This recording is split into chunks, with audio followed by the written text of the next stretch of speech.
the reason why people play a lot of these financial games, the reason why you've got all these treasury companies constantly looking, how do I maximize the amount of Bitcoin on my balance sheet? I'm going to take out as much debt as possible, is because we have a monetary system that is broken.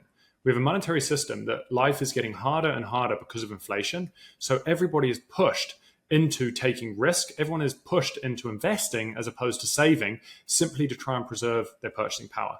And so I think that all of these companies, all of these individuals, they're doing what is rational, which is, what is the best thing right now? What is the fastest racehorse to be able to try and improve my situation? However, I think that sometimes we oversee, well, what is Bitcoin?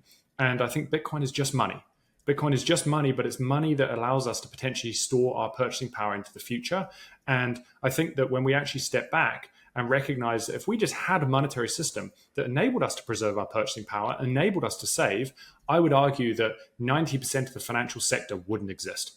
It wouldn't exist because you wouldn't need all of these products which promise gains because you don't want to save in the local currency. And so kind of going back to kind of your question, I would say that ultimately, when you really dig down the rabbit hole, you start to just recognize that Bitcoin is just money. And I think that a lot of these individuals playing a lot of these financial games on top are still kind of stuck in the financial sector. They're still stuck in the financial system, and they're trying to just kind of, they get caught up in the number go up technology. How do I just maximize the amount of money I'm making? And for me, I think that Bitcoin is far more than that.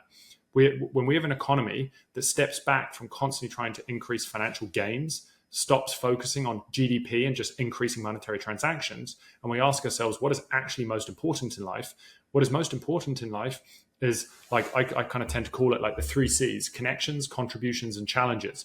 Is when we connect with others and we build community. It's when we contribute back to society and we feel like we're actually creating real value, not necessarily being, I'm just trying to create a whole bunch of fluff on paper, add zeros to people's bank accounts. I'm actually trying to contribute back to my society, create value, products and services.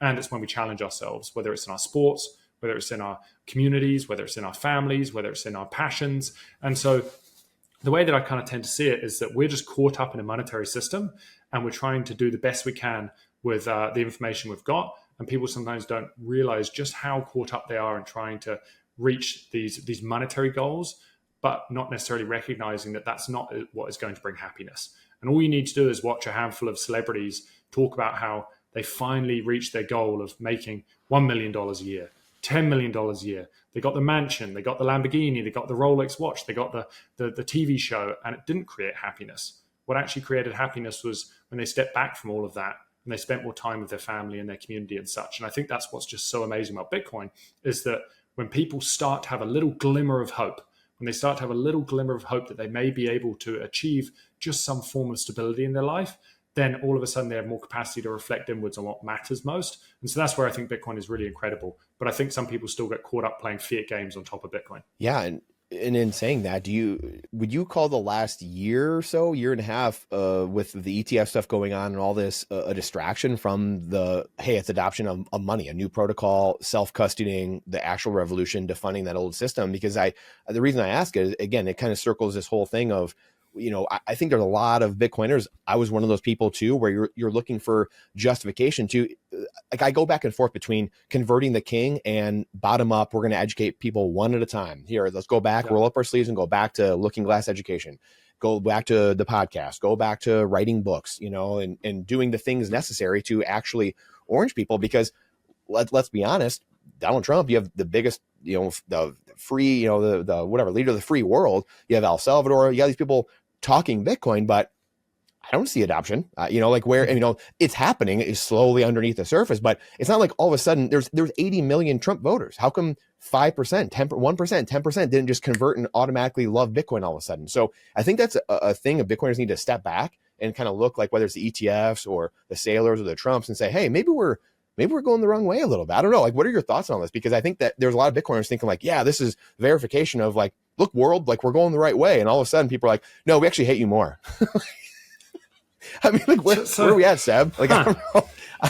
I'm very confused. This is a big question, and I don't even necessarily know how to quite answer it. But what I'll say is, take your time. There's some amazing books. I really appreciate reading about trauma, how we show up, how we pass down knowledge down generations. One of the things that I've come across many times is it looks at, say, take like the Aborigines in Australia in comparison to like the hippie movement from the 60s. Well, what is the difference between these things? The Aborigines, they've been able to pass down knowledge for upwards of 100,000 years. And so you're just like, man, how did this community pass down knowledge for 100,000 years? And it was ultimately because they spent time intergenerationally. The kids spent time with the parents spent time with the grandparents spent time with the great-great-grandparents. And so when kids are experiencing this multi-generational connection, knowledge gets passed down, stories gets passed down, skills get passed down to be able to understand the world around them. Well, the hippie movement is a peer movement. It has started in the 60s, 70s, and it was basically peers. It wasn't grandparents and great-grandparents all in one another. And what have we seen? Within about 1 generation, 2 generations, that movement, the hippie movement, has nearly disappeared completely. So you're saying the Aboriginal movement has been passed down 100,000 years, and the hippie movement couldn't even make it 2 generations, and it's almost gone. And so what you start to recognize is when you have a peer movement, it's really hard to pass down knowledge and information. When you have an intergenerational movement, it's much easier to be able to pass down this knowledge. And so why does this relate to Bitcoin? Well, what I think is really interesting about Bitcoin is that because Bitcoin has kind of got this number go up technology, a lot of people, they come into Bitcoin, they start to grok this thing, and all of a sudden they're like, this is profound. This has profoundly shaped who I am. It's changing how I'm showing up in the world. So they want to talk about it. Then they go through 1 cycle, 2 cycles, and all of a sudden their net worth has added a few zeros on the end of it. And then as they're kind of coming into their 3rd cycle, they're almost just like, I'm able to actually focus on what matters to me, which is my family and my community and my challenging myself, which we were talking about earlier. I'm able to focus on these things that matter to me. I don't actually want to be public facing. Bitcoin's gone up enough. I don't want to be public facing. So what do? They step back. And so what I find really interesting is that the people that have actually been in Bitcoin the longest disappear.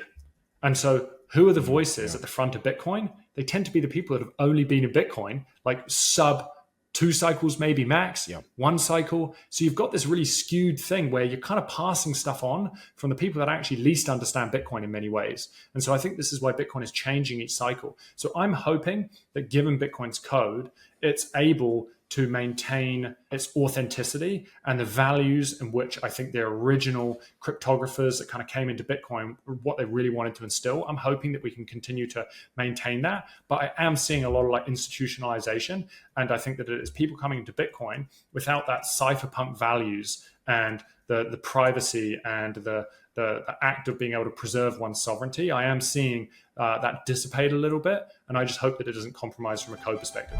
If you like that clip, then you definitely got to check out this next spicy clip. I think you're really going to like it. Come on, check it out. But if you want the full version, the full interview, then check that out over here. Come on, do it. I'll see you in there.